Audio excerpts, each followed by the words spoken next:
Welcome to Buffalo Gameday Recap. I'm Thad Brown with AJ Feldman. As always, the Bills are 3-0. They are dominant. They are ridiculous. They have won another monster game, 47-10, nearly a repeat of the perfect game from the Patriots playoff game. Appropriate that Mac Jones was on the field for both of them. I almost want to stop Mac after the game and be like, which one do you think was better, buddy? But either way, look, just a great performance from the Bills for this game. And AJ, we can start a lot of places. I think the place we got to start is with the side of the ball that threw up that 47 points. Yeah, the offense was just really good tonight. Like you mentioned, of course, 5 drives in the first half, 5 touchdowns. Everybody was involved. Everybody was eating. You can print out the shirts. But no, Josh Allen was in control. Joe Brady, it seemed like he called one heck of a game. Just he was putting his guys in the right places to, have success. And I think that the biggest thing that Joe Brady did was he allowed Josh Allen some, to get into a rhythm. He got into a flow. He had some easy outlet looks. He had options. It just all came easy to Josh Allen. So I think that's a good job by the coordinator to get his quarterback off on the right foot. And it's just been very good so far for this offense. Josh Allen is playing maybe the best football of his career. We'll see how long this continues. The quality of defenses, certainly has something to say with that. But it's just been a great start for the offense so far. 2 things that stuck out to me. Number one, there were a number of plays, especially in the first couple of quarters, where it looked like the Jags had never seen offensive football before. I mean, James Cook had 2 catches that popped Well, they right did just play the Browns, so. That's fair. That's actually a good point. Where he was just ridiculously wide open. Like they weren't even attempting to cover him. The 17-yard dump off. I know the Jags play a lot of man defense, but if you're playing man defense, that's one of the men you got to take. And they didn't have him. And to me, that's a credit to Joe Brady. The Dalton Kincaid long throw in the first half, I like that too. I haven't done enough research to know, but it felt to me like they saw a 3rd and short look where they could get a tight end down the field. And the defensive back on Dalton Kincaid, I think, was anticipating something to just get the first down, and he blew right past him. All that to me is credit Joe Brady. A little kind of like the Gabe Davis touchdown against the Rams on, 3rd and short, 4th and short in the opener? Yeah, that was a couple years ago. Yeah. That was more of a trick play without being a trick play. This was more of just a look to like where you think they're going to lean short, so we're going to run past him and try and beat him that way. It's good coordinating. Exactly. The other one, the one that really stands out, is the 4th down call on the first drive. In Miami last week, the Bills ran something similar for the James Cook touchdown. Little orbit motion with the receiver. I think it was Samuel in this case. Doesn't really matter. They ran the receiver orbit motion. The receiver then goes to the right, and Cook leaks out to the left wide open. Well, they gave the same look to the Jags, and I know the Jags watched it on film. But this time, the receiver doing the motion leaked out, Khalil Shakir, and James Cook moved to the right. It's just the perfect way to layer a play, to go from step A to step B. This is what the really good play callers do, the Andy Reids of the world. It's fun to watch them on film because you're like, oh, I saw this in the first quarter. Now they're doing this in the second quarter. This is what the good ones do. And for Brady to have that in his bag, to me, I was really impressed. Obviously, Josh Allen has plenty in his bag. But the thing that, and you kind of brought it up, when the Bills needed Josh Allen to make a play, that's when he did. When they didn't need him to make a play, when they needed him to just run the offense like a point guard, he did that too. Yeah, he was taking what the defense gave him, but he was still, in control. He hasn't thrown an interception all season so far. Obviously, a big talking point when it comes to QB1. It's just doing really well out there. The offensive line is giving him time, which is allowing everything to work. The run game, the numbers weren't gaudy today by any stretch of the imagination. James Cook didn't get a ton of carries, it seemed like, but enough to keep the defense at bay, enough to set up the play action whenever they wanted to go to it. Allen was, I think, maybe even their top rusher so far. We're looking up the stats right now as we speak. Yeah, you're right. I mean, to be honest, the run game really wasn't much good. It didn't have to be because the pass game was so ridiculously good. But Josh Allen did lead the Bills in rushing today with 44 yards. James Cook was 11 for 39, so it's 3.5 a carry, which is But they did hit a couple here and there. They scored a touchdown on the ground, so it wasn't terrible. Another good thing to point out, though, is that, these first 2 games, it's been, Joe Brady he's giving in to Sean McDermott. They're running the ball. This is a ground and pound football team. They're going to run you to death with James Cook and everybody. Well, when the run game is all right, we're fine spreading it out a little bit, throwing our short passes, the extensions of the run game. So just another good sign that Brady isn't exactly, laser focused in on what he wants to do. He adapts.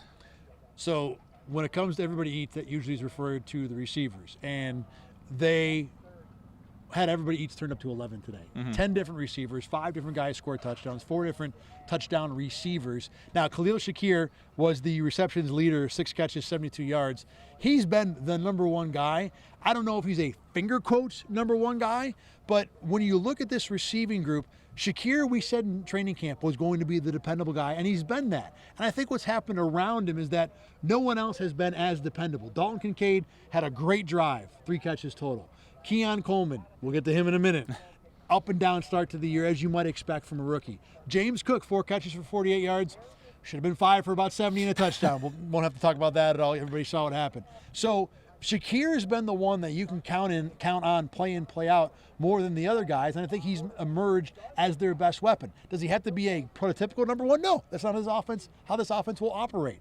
But Shakir has been their best receiver so far. Certainly, but now, the thing that you do question when we get into November, December, January, when it's 3rd and 5 and they need a play, it's the biggest play of the game. Do they have that guy who can get open by himself? It doesn't seem like it at this point, but they've got so many options. That's it's wide receiver one by committee. It's the everybody eats. Well, does that work in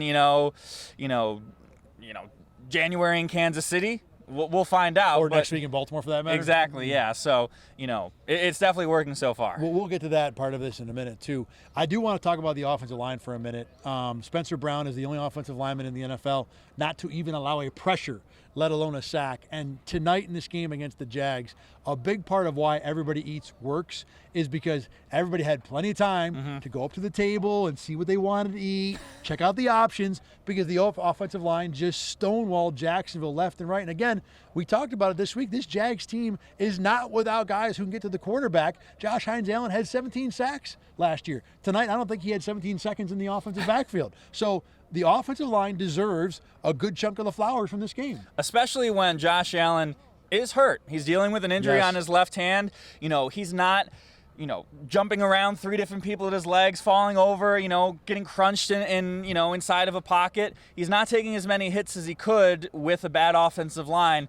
That's a domino effect throughout the season. You have to get through these games while he's a little unhealthy, and the offensive line is sure making that good. And they're not putting him in a position to get further unhealthy. Yeah. We mentioned Keon Coleman. He didn't play the first quarter. Turns out he had an issue being on time. Everybody, when you're young, you have issues showing up on time. I still have them now that I'm even old. The thing about that to me is, how good were the Bills in this game? Even when they're punishing a guy, he scores a touchdown in this game. Everybody eats, even when they're in trouble. Exactly. Defensively, let's go to that side of the ball. Of all the things that could have stood out, and again, this was another great performance considering the Bills are missing, major pieces of that secondary. The coverage to me, especially when the game was still in doubt, was just exquisite. There was a second quarter possession for the Jags, the one that ended with Gabe Davis catching a ball far out of bounds, that I think 3 back-to-back plays, it was Christian Benford all over receiver. No, it was Jamarcus Ingram all over receiver, followed by Dorian Williams all over Travis Etienne, followed by Rasul Douglas all over Gabe Davis. It's not just one guy. They don't have one lockdown corner. They have so many different guys on this defense doing their job in the right position, which is all Sean McDermott really asks of his zone-based coverage scheme. Now, that's not to say these guys only can play zone. They can man up on guys. You saw Christian Benford early in this game take Brian Thomas away on a 3rd and long play. Our former colleague Carl Jones did his teach tape tweet with it.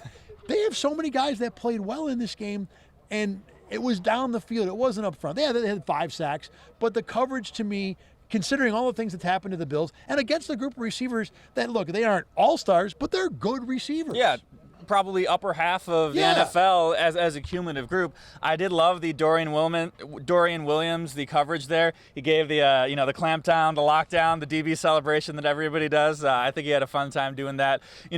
Dorian Williams and Balin Spector stepping up. That's a very inexperienced linebacker group that is so far past the test. I'm sure they're not perfect. I'm sure they're not Terrell Bernard and Matt Milano. And things are going to get a whole lot more difficult next week when you've got to deal with Lamar Jackson and Derrick Henry every single play. That'll be the big test for the linebackers. But so far, so good for these linebackers. The pass rush didn't have the greatest game. They got some sacks in garbage time when they could literally just, pin their ears back every single time. But that just goes to accentuate your point on the coverage, is that even though Greg Rousseau and A.J. Epinesa and Von Miller weren't living in the backfield in the first half, this Jaguars offense could do nothing tonight. And, they're not an untalented team. Mm-hmm. So, this is a defensive performance that certainly deserves a number of credit. Now, we talk about the Baltimore game like it's going to be a step up. And obviously, there's not much that could be a step down from the way the Jags played in this game. But that being said, Travis Etienne and Trevor Lawrence are a pretty talented combo running back receiver-wise. And, Lamar Jackson and Derrick Henry, are they better? Yes. Are they ridiculously better? I don't know. I mean, I don't know if you look at this game and say the Bills can't do it next week because the talent leaps up that much. I mean, it's certainly a step up in what those two do together with, the read option and the zone read and things like that. Having to read your cues and, figure out who to tackle. In the run game for sure. Yeah, that's going to be a real test in the run game. Matt Milano has been kind of a Lamar Jackson stopper. Yes. He can run with Lamar. When you put him in a spy, he's one of the few guys that can actually keep with the quarterback you're trying to chase down. So, Balen Spector, Dorian Williams, that's a whole different test. So, certainly just looking at the linebackers in the run game, which I'm sure, when Baltimore's coaching staff starts to attack this defense, they're going to look at those two guys and be like, okay, how about right there? That's going to be another big test for Daquan Jones and Ed Oliver, who, the defense has played really well as a whole. Those two players themselves, haven't really stood out yet. Yeah, Daquan Jones, I don't think, at least through 2 games, hasn't played at the level that you would expect him to. It's been fine. Ed Oliver had, a couple big plays against Miami, but hasn't been superstar level just yet. But with that pass rush, Von Miller gets another sack.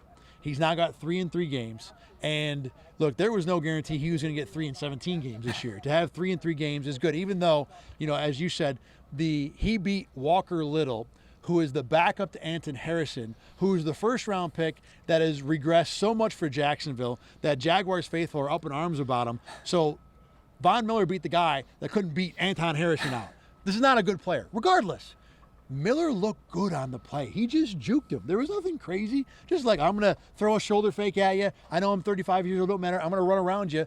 And even if Von Miller can't be that guy 60% of snaps or 30 snaps a game, if he continues to do it a couple times to blow up drives, the Bills are going to be ecstatic for what they're getting out of Von Miller. And he played many snaps last year against really bad players, too, on occasion, and he had 0 sacks. Mm-hmm. So against the weaker opponents last year, he could not take advantage. This year, obviously, it's been a step up. Obviously, I think the Bills are pleased. I think Von Miller is pleased. His accountant is pleased based on the incentives that he put in. He's starting to, plan some vacations, make some purchases, on layaway. Be like, okay, that money's coming back to me eventually.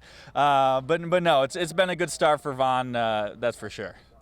Speaking of good starts, the overall take I have from this is that in an era of NFL where there are so many better teams that can and do use the first 2-3 weeks of the season as extended preseason, we're going to try stuff out, we're going to figure stuff out, because we don't want to put our guys on the field in preseason and risk them getting hurt.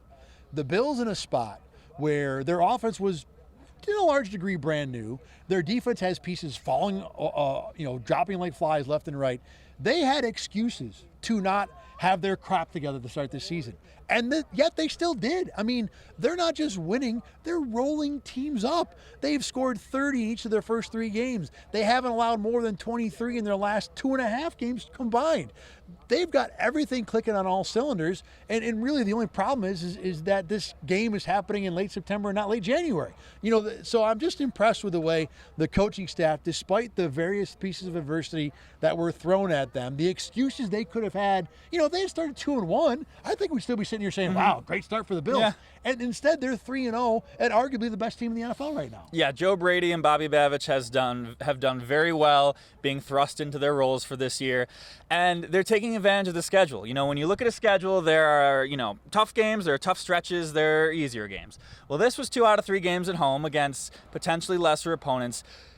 Who knows? Maybe we get to to January and these teams are better than what they've shown so far. But for right now, Jacksonville hasn't beaten anybody. Miami's just beaten Jacksonville, and Arizona's beaten the Rams at home when they were, falling apart. So who knows what these opponents turn out to be? So that, that's the caveat to this start. And, the next 3 games, they're going to face some really good teams on the road. So that excuse or, caveat's going to be thrown out the window. But right now, a sign of a good team is you play bad teams and you don't make it close. You don't have to, stress down at the end. I know the Cardinals game got a little dicey, but Miami was, a party in the second half. This was Mitch Trubisky's, victory cigar. So they're taking care of the bad teams. They're beating them handedly. And right now, so far, it's the Bills, it's the Chiefs. They're obviously both 3-0. And it's kind of a big drop. Philadelphia, Baltimore, San Francisco. I think it's a clear 1-2. If you're making the power rankings right now, they have to be 1 and 2. And really 3 is a distant 3 right now. But to your point, look, it's not even about, and you're not wrong, that who you play and the types of teams you catch can certainly alter everyone's impression of you. But, I always say every single year, you don't know anything about the NFL until Halloween, and we got a full month until we even get to that point of the season. 3 weeks is only 3 nice weeks. And what the Bills need to do now is to continue to do it. It doesn't even have to be against the good teams. Just do it again. Just keep showing up, because a quick start in September can be easily forgotten about if this team rolls into January 11-6 and, we're talking about going on the road to Arrowhead for a Week 2 playoff game. Mm-hmm. I think the expectations now are probably appropriately raised. Whether the Bills get there or not remains to be seen, but this start, I think, has put the Bills back in the conversation. You're right. They're one of the top 2 teams about this being a legit Super Bowl contender. Whether they are or not, they got to keep proving it week after week. And with the way Josh Allen's playing, it doesn't really matter how good the rest of the team is. You're going to have a chance when he's playing this well. All right, next week, as we said, a trip to Baltimore, Sunday night game against the Ravens, the first, finger quotes, real test of the season. Very excited for that. As always, you can watch Buffalo Gameday Recap at rochesterfirst.com. Click on the 8 Sports Extra tab. You can also find us on YouTube and wherever you get your podcasts. For AJ Feldman, I'm Thad Brown. We will talk to you again next week after the Bills and the Ravens.